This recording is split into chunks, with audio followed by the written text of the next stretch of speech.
ఇరాన్లో ప్రజలు ఎందుకు రోడ్డెక్కుతున్నారు తెలుసా? ఇదొక్క రోజు కోపం కాదు, దాదాపు 100 ఏళ్ల కథ.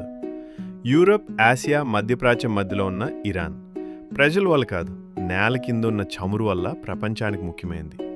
19వ శతాబ్దం చివరిలో బ్రిటన్ ఇరాన్ చమురుపై ఒప్పందం చేసుకుంది. లాభాల్లో 80% బ్రిటన్కి, ఇరాన్కి మిగిలింది చిన్న భాగం మాత్రమే. అప్పటినుంచి అవమానం మొదలైంది.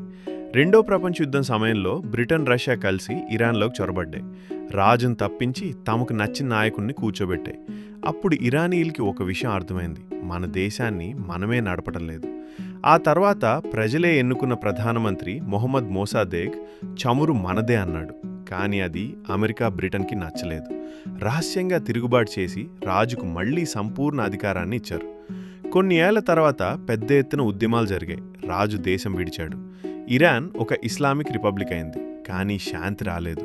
పక్క దేశమైన ఇరాక్తో 8 ఏళ్ల యుద్ధం, లక్షల మంది మరణం, ఆర్థిక వ్యవస్థ పూర్తిగా కూలింది.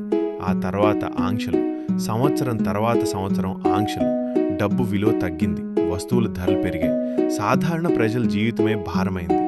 భద్రత కోసం అణుశక్తి వైపు అడుగులు, అది మరిన్ని ఒత్తిళ్లు తెచ్చింది, మరిన్ని ఆంక్షలు తెచ్చింది. ఇప్పుడు మీరు చూస్తున్న నిరసనలు డబ్బు గురించి కాదు, ఒక్క యుద్ధం గురించి కాదు, దశాబ్దాల అన్యాయం, భయం, జోక్యం, అన్నిటి ఫలితం. బలంగా ఉండాలా లేదా శాంతిగా బతకాలా? ఇరాన్ ప్రజలు ఇప్పటికీ అదే ప్రశ్నతో పోరాడుతున్నారు. ఈ కథ మీకు కొత్తగా అనిపిస్తే లైక్ చేయండి. ఇలాంటి లోతైన కథల కోసం సబ్స్క్రైబ్ చేయండి.